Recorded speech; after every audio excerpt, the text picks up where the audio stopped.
హల్లెలూయా యేసు ప్రభున్ ఎల్లరు స్తుతించుడి వల్లభుని చర్యలను తిలకించి స్తుతించుడి. 22వ వచనం సమూయేలు 2వ గ్రంథం 7వ అధ్యాయం 22 చాలా కలిసి. కాబట్టి దేవా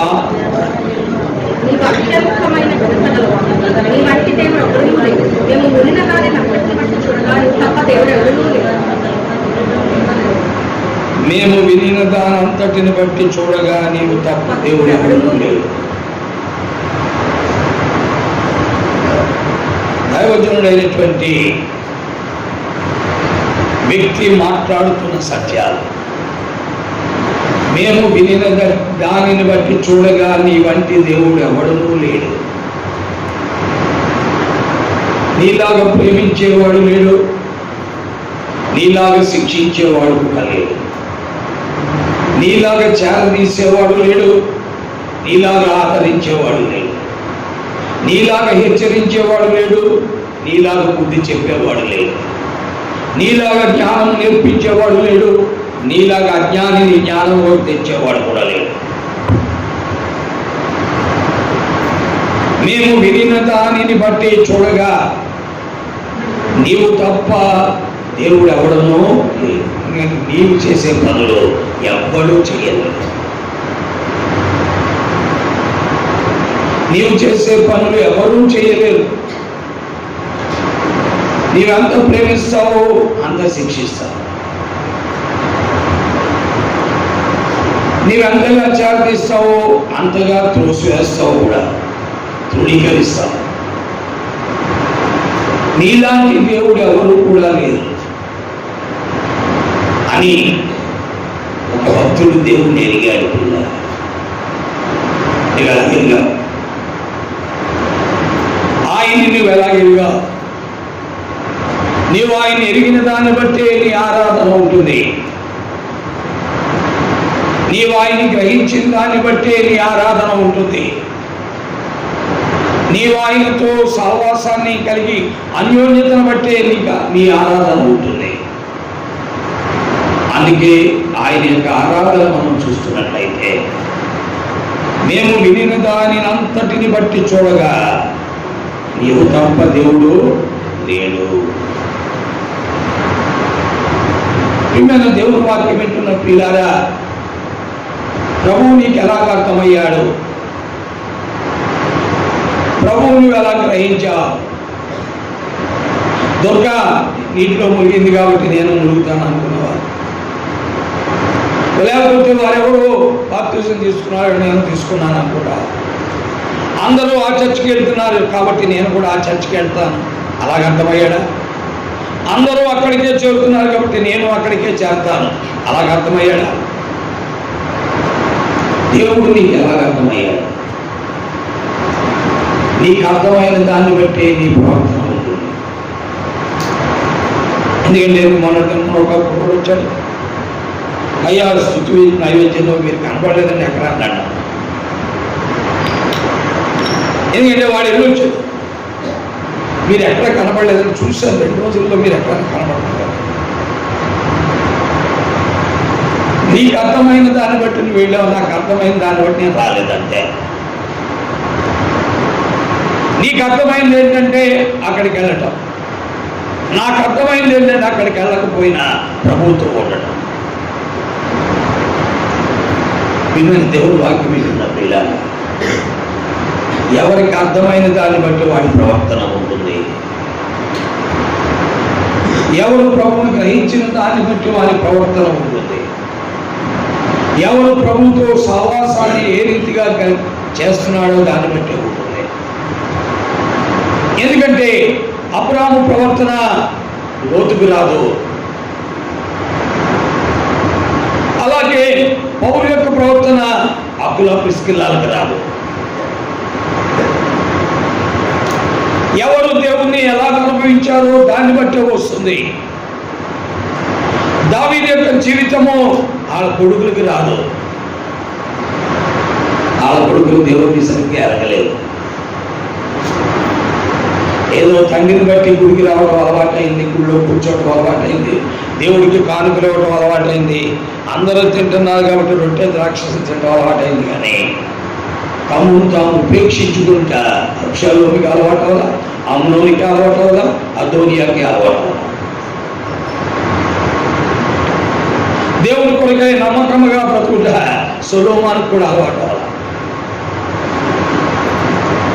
ఎవరు ప్రభుని గ్రహిస్తారో దాన్ని బట్టే వాని యొక్క ఆత్మీయ జీవితం ఉంటుంది. ఈ రోజున నువ్వు ఎలా ఎరిగావు, దాన్ని బట్టి ఉంటుంది పిల్లలు. దేవుని వాక్యములో మనం చూసినట్లయితే ఎంతో స్పష్టంగా అనేక మంది అనుభవాలు అలాగే ఉన్నాయి. ఎరిగిన దాన్ని బట్టే ప్రభువును వెంబడిస్తారు. లోతు ఇప్పుడు అతనేమి మోయాబు దేవతను పూజించట్లేదు, లేదా సీదోనీయుల దేవతను కూడా పూజించట్లా, లేదా అమోరీయుల దేవతను కూడా పూజించట్లా, ఫిలిస్తీన్ల దేవతను కూడా పూజించట్లా. లోతుకు దేవుడు ప్రభువే, కానీ ప్రభువుని ఎరిగిన విధానం వేరు. అబ్రాహామునకు దేవుడు ప్రభువే, కానీ అబ్రాహాము దేవుడిని ఎరిగిన విధానం వేరు. కాబట్టి నీవు ప్రభుతో కలిగి ఉన్న సంబంధాన్ని బట్టే నీ ఆరాధన ఉంటుంది. నువ్వు ప్రభుతో కలిగి ఉండే ఆ పరిచయం సహవాసాన్ని బట్టే నీ ఆరాధన ఉంటుంది.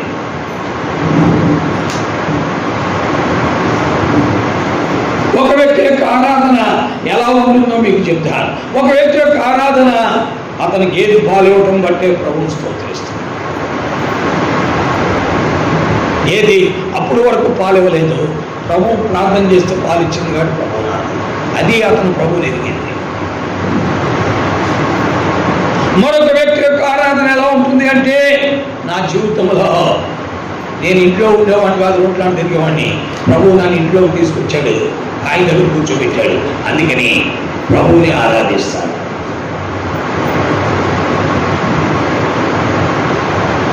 ప్రభువుని ఆరాధిస్తాడు. మరొక వ్యక్తి యొక్క ఆరాధన ఎలా ఉంటుంది అంటే, ఓ ప్రభు నన్ను ఎక్కడో ఉండే వ్యక్తిని తీసుకొచ్చి ఆయన వెంబడించేటట్టు చేశాడు, ప్రతిదినము చెక్కాడు, ఇలాగ 7 సార్లు చెక్కాడు, ఈ చెక్కి చివరికి నన్ను ఒక ఉన్నతమైన అంతస్తు తెచ్చాడు. ప్రతిరోజు చెక్కుతూనే ఉన్నాడు. ఆయన కూడా పడే కొలది చెక్కుతూ వచ్చాడు. మొదటి రోజు ఒకటి చెక్కాడు, రెండో రోజు ఇంకోటి చెక్కాడు, మూడో రోజు ఇంకోటి చెక్కాడు, నాలుగో రోజు ఇంకోటి చెక్కాడు, 5వ రోజు చెక్కాడు, 6వ రోజు చెక్కాడు, 7 చెక్కాడు. ఇలాగా ఆయన కూడా బడి వెళ్ళే కొలదే నన్ను చెక్కాడు,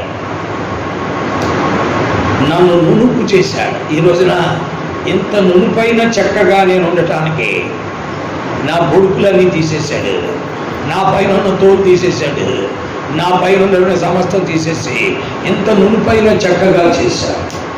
కాంట్రాక్టర్ చేసేది అదే కదా. ఆ వేప చెట్టుని తీసుకున్నదని ముందు దానిపైన తోలు తీసేది, తోలుంటే అది గజ్జిగజ్జిగా ఉంటుంది. ఆ తర్వాత దాని బొడుగు తీసేస్తాడు, ఆ తర్వాత నొక్కలు తీసేస్తాడు, ఆ తర్వాత దాన్ని 10 సార్లు ఇటు ఇటు చిత్తులు పడితే మునుపుగా తయారవుతుంది. ఆ తర్వాత ఏ రూపానికి తయారు చేయాలో ఆ రూపానికి కట్ చేస్తాడు. దీన్ని బట్టి అతని ఆరాధన ఉంటుంది. వారి ఆరాధన గేదె పాలను బట్టి ఉంది, వీని ఆరాధన ఇంట్లో కూర్చోబెట్టడం పట్టుంది, వీని ఆరాధన చెక్కడం పట్టుంది. దేవుడు చెక్కి ఒక రూపాంతరం తెచ్చిన దాన్ని బట్టి ఉంది. మరొకరి యొక్క ఆరాధన మనం చూస్తుంటే, దేవుడు నన్ను కంప్లీట్గా ఆయన స్వాధీనం చేసుకున్నాడు. ఏకలో జీవించువాడను పిల్లలు దేవుడు బిడ్డలారా, ఈ నలుగురిలో నువ్వు ఎలా ఉన్నావు? మొదట్లో ఉన్నావా? ఇంకా నీ ఆరాధన ఇంకా మొదట్లో ఉన్నావా? జాగ్రత్త దెబ్బతిన్నా. 2లోకి వచ్చావా? దేవునికి స్తోత్రం, పర్వాలేదు. 3లోకి వచ్చావా? దేవుని చేతిలో పడుతున్నావు, దేవుని చేతిలో పడుతున్నావు, దేవుని చేత రూపాంతరం చేయబడుతున్నావు. 4లోకి వచ్చావా? రూపాంతరము చెందిన వ్యక్తిగా మారతాం. అదే నిజమైన ఆరాధన. దేవుని బిడ్డలారా, మన ఆరాధన ఎలా ఉందో మనం చూసుకోవాలి. ఒక వ్యక్తి, ఒక విద్యార్థి ఆరాధిస్తాడు, ఎందుకంటే విద్యలో ప్రగతిస్తావు, ఉద్యోగాలు ఇచ్చావు, ఈ రోజున ఈ 2 లక్షలకి నీవే కారణం. అది అతని ఆరాధన. మరొక వ్యక్తి ఆరాధిస్తాడు, ఈ 2 లక్షలు ఏంటి తండ్రి, ఈ 2 లక్షలు దేనికి పనికొస్తాయి, ఈ రోజున నీ చేతిలో నన్ను ఒక పనిముట్టుగా చేశా, నువ్వెందుకు పనికిరానికి, నీలో ఉండటమే నా గొప్ప. లోకము నన్ను మెచ్చుకుంటుంది, కానీ నువ్వు మెచ్చుకున్నావు లేదో నాకు తెలియదు.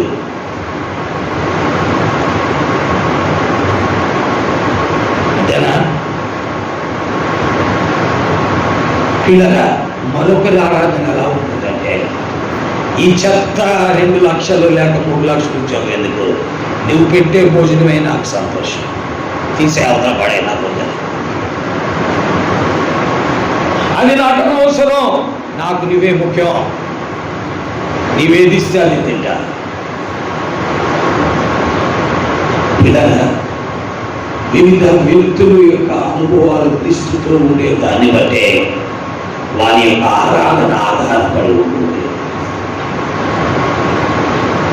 వారి ఆరాధన ఆధారపడి ఉంటుంది. ఇక్కడ దేవుని వాక్యంలో మనం చూస్తున్నాం, ఏమంటున్నాడంటే, నీవు అత్యంత ఘనత గలవాడు, నీ వంటి దేవుడు ఒకడును లేడు, మేము వినిన దాని అంతటి చూడగా నీలాంటి వాడిని కనుగొనలేము.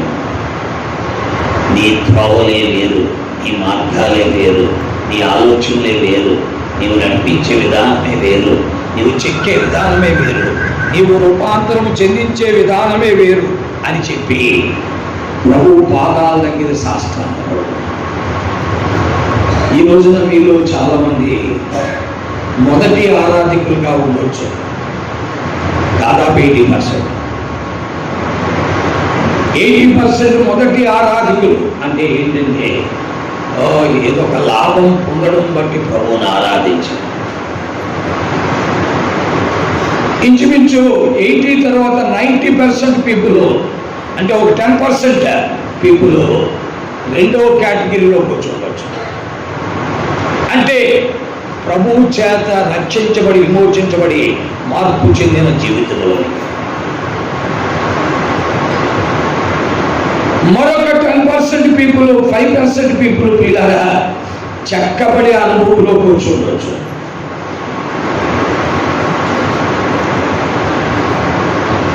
అర్థమైందండి? చెక్కబడిన అనుభవంలో కూర్చోవచ్చు.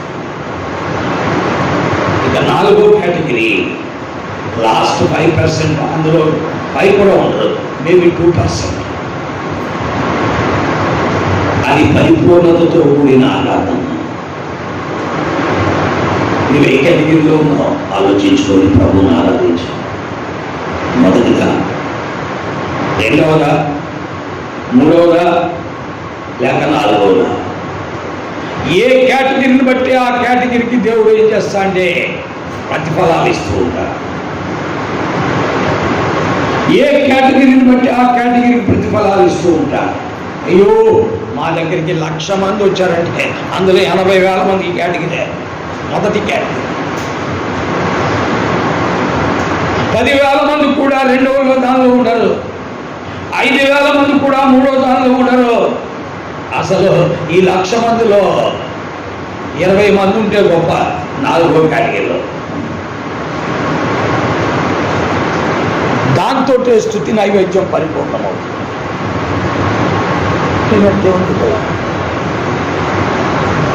దేవుడంటే అర్థం కాని వాడు ప్రవర్తించే విధానం వేరు, దేవుడంటే అర్థమైన వాడు ప్రవర్తించే విధానము వేరు. దేవుని వాక్యంలో మనం చూస్తున్నాం, ఇతని యొక్క జీవితంలో,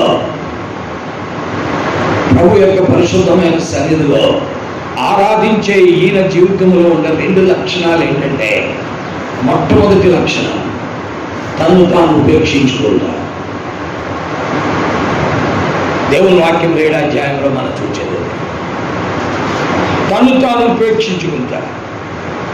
ఇతనిలో ఉన్న 2వ లక్షణం ఏంటంటే, దేవుని యొక్క ఇష్టానికి అప్పగించుకుంటాడు.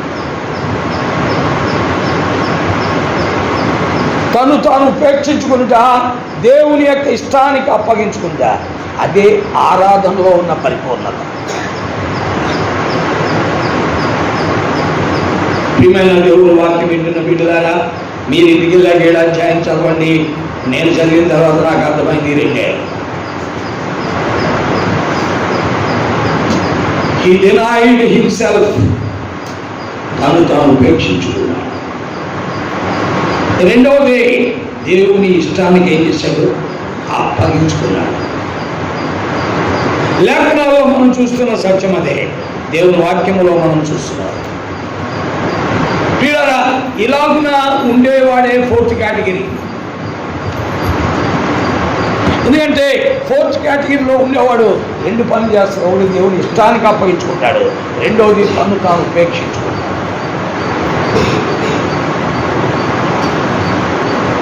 ఇది 4th కేటగిరీలో మనం చూస్తున్నటువంటి విషయం. ప్రియమైన దేవుని బిడ్డలారా, 3rd కేటగిరీలో దేవుని ఇష్టానికి అప్పగించుకుంటాడు కానీ ఇంకా ఉపేక్షించుకోడు. దేవుని ఇష్టానికి అప్పగించుకుంటాడు కానీ ఇంకా ఉపేక్షించుకోడు.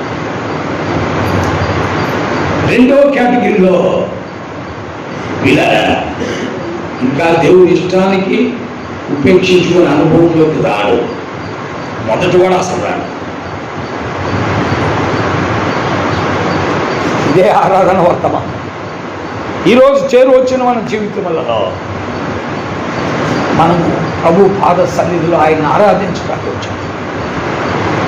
మన ఆరాధన దేవునికి ఇష్టముగా ఉండాలి, ఇంపుగా ఉండాలి.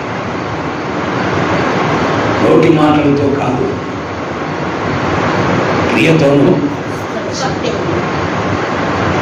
కాబట్టి ఈ రోజున మనం అంతగా ఉపేక్షించుకున్న వారు లేదు. ఇక్కడ ఉపేక్షించుకున్న బయటికి వెళ్ళవుతా, అయ్యా నేను అమ్మోడు అండి. ఇక్కడ మాత్రం ఆరాధన గట్టిగా చేద్దాం. ఆ గేటు దాటేది వెళ్తాం, మేము అమ్మోడు అండి బ్రదర్, నేను రెండు. అంటే ఇక్కడ ఉన్నంతసేపు ఉపేక్షించుకున్నట్టుగా నటిస్తాడు, అక్కడికి వెళ్ళిద్దంతా మాట్లాడు. ఇదరా నిజమైన ఆరాధికుడి యొక్క లక్షణం ఏంటంటే దేవునికి ఇష్టానికి అప్పగించుకుంటా తను తాను ఉపేక్షించుకుంటా.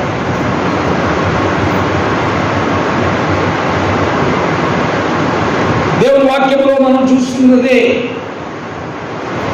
ఎక్కడ కూడా క్రీస్తునే ప్రొజెక్ట్ చేస్తాడు కానీ తన వ్యక్తిత్వాన్ని ఎక్కడా ప్రొజెక్ట్ చేయడు. తన కులాన్ని కానీ, తన జాతిని కానీ, తన విద్యను కానీ, తన అంతస్తును కానీ, తన ఐశ్వర్యాన్ని కానీ, తన ఘనతను కానీ, తన యొక్క పాపులారిటీని కానీ ఎక్కడ ఎక్స్పోజ్ చేయడు. దేన్ని ఎక్స్పోజ్ చేసిన వాడు ఆ కేటగిరీలో ఉండడు. తను తాను ఉపేక్షించుకుంటాడు. రెండవది దేవుని ఇష్టానికి ఏం చేస్తాడు? అప్పగించుకుంటాడు. దేవుని బిడ్డలారా, మన జీవితాల్లో అది మనకు అవసరం. లేకపోతే మన ఆరాధన పెదవులతోనూ నోటి మాటలతోనూ ఉంటుంది. మన ఆరాధన ఆత్మతో సత్యముతో ఉండదు. కాబట్టి ప్రభు పాదాల దగ్గరికి మనం వెళ్దాం. 7వ అధ్యాయం మరలా చదువుతాం వచనం. ఏం రాయబడిందో చూడండి. 7వ అధ్యాయం 22వ వచనం. కాబట్టి దేవా యెహోవా నీవు అత్యంతమైన ఘనత గలవాడు, నీ వంటి దేవుడు ఒక్కడునూ లేడు. మేము వినిన దానిని బట్టి చూడగా నీవు తప్ప దేవుడు లేడు.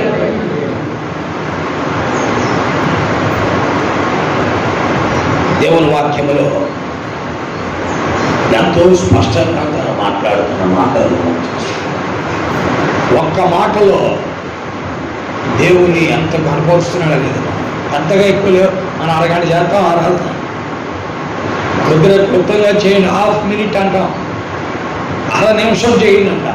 ఓ తెగ చేసేస్తాను. అక్కడ చూస్తేనేమో సరుకు తక్కువ అంటే దాదాపు డేక్షాడు కూర వండిన తర్వాత ఉప్పు లేనట్టు ఉండదు.